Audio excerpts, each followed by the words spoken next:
When Noa woke up, she expected to see her room lit up by the morning sun attempting to break through her curtains. But instead, it was pitch black, like it was when she went to sleep. But why was she awake? She grumbled to herself as she turned over to try and get back to sleep. But she was distracted by a faint conversation coming from downstairs. It must have been the television, given how it was just her and her mum home. Her dad and brother Charlie weren't supposed to be back from the Kerberos mission for a few more weeks at least. She tried to block the noise out, until she heard the faint echo of something smash. This caused Noa to bolt from her bed and run downstairs, being mindful not to fall down it like she did from time to time due to absent-mindedness. As she headed to the living room, she saw her mother stood up, silhouetted by the light of the television. "Mom?" But she didn't turn around. This forced Noa to approach her, trying to come in at a wide angle so not to shock her mother even more. "Mom? Is everything?" Her eyes drifted over to the television as she spoke, and her words left her once she recognized the faces on the screen. It was her father and brother, and Shiro, the third crew member and pilot accompanying them on the mission.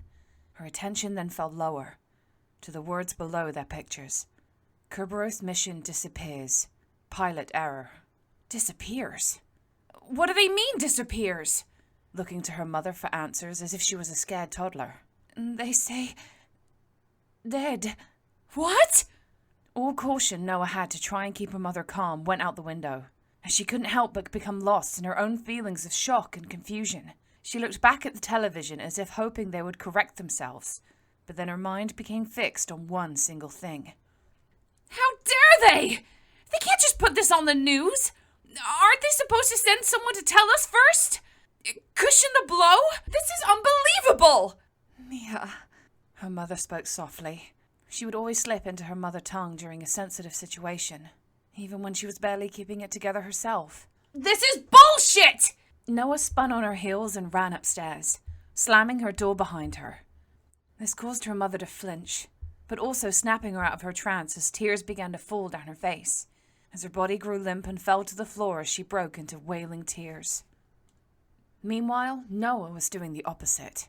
She stood in the middle of her room, tense and stone-faced, her knuckles turning white as she tightened her fists so hard she felt her nails digging into her palms, almost like she was trying to pinch herself to wake up from this dream. Her head felt light and was causing the illusion like her room was tilting in all different directions, and the sound of her breathing was filling her ears. She felt her brow furrow and shudder, and her nose tingle, as they always did when she was about to cry. But before a tear could fall, she slapped both hands onto her face, which woke her up. She marched over to her dresser and began to hastily take out some clothes, angrily dressing herself before she threw some equipment into her backpack, threw it across her shoulder, and headed for her window. She wouldn't call herself a rebel, but she was known for being stubborn. And often when she was unfairly grounded, she would sneak out of her window and climb to the roof so she could feel like she had more freedom than she did. Lately, whenever she found herself missing her family, she went up there at night to look at the stars and believed she was out there with them. But this time, it was her escape route from the house entirely. She had only done it a couple of times before, as she wasn't the most athletic of people, but she found a way to climb onto the roof and then used the drain pipe and the garden frame on the side of her house to traverse to solid ground and head to the Galaxy Garrison for answers. Because her father held a high rank as senior science officer at the garrison, they lived near the base in military accommodation, so she didn't have far to travel, and given that it was past midnight, the security would be on a skeleton crew. And the fact that she was a cadet and knew her way around the building, she had a better chance of not being spotted. It wouldn't be simple, but it wouldn't be impossible either. And luckily, although she wouldn't admit it, she was short, so she would have little trouble hiding if necessary. Although, given all the emotions and thoughts swirling through her mind, she couldn't recall how she managed to find her way into Commander Iverson's office. Hacking into his computer was the easiest part, given how Noa always had a way with computers.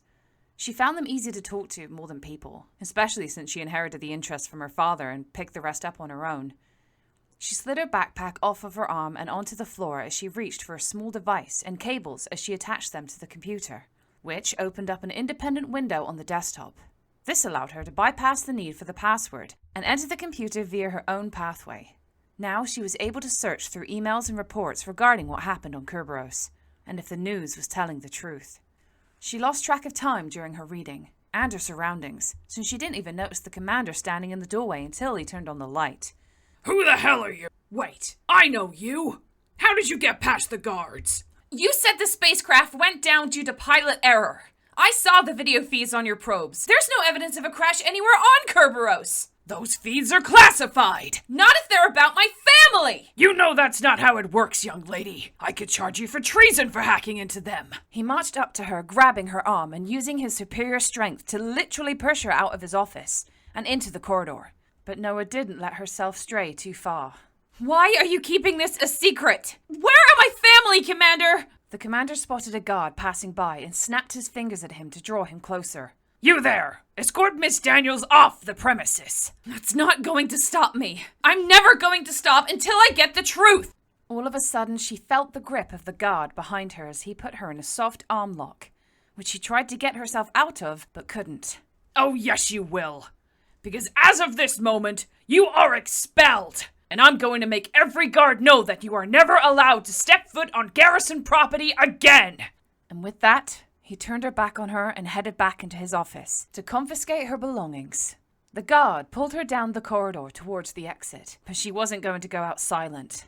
You can't keep me out! You hear me? I'll be back!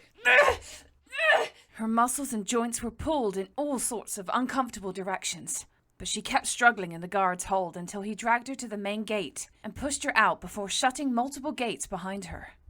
As stubborn as Noa was, she knew she had lost her chance this time to find out information on the Kerberos mission. But she meant what she said. She'll be back. Somehow. What's up, my nerds? This is Starkery. I'm just trying out something here. As some of you may know, I sometimes write fanfiction. I mainly turn them into animations, but I thought I'd try, because this story is so long, to do it as an audiobook. I normally do my audiobooks standing up with my proper studio set. At the moment, I'm just doing it from my desk with my desk set. If you guys really like it, I'll probably try and higher the quality, but as this is a tester video, I thought I'd just kind of do it medium quality and see how it goes. If you like how I'm doing it at the moment, English narration with American voices, let me know. If you don't like how I'm doing it, let me know. Make a little game out of it to see if you can find when my West Country comes out. But yeah, thanks for listening. I know this is going to be long, but again, if you like it, I'm happy to do more with some more edits and fan art, really. So yeah, I'll see you guys later.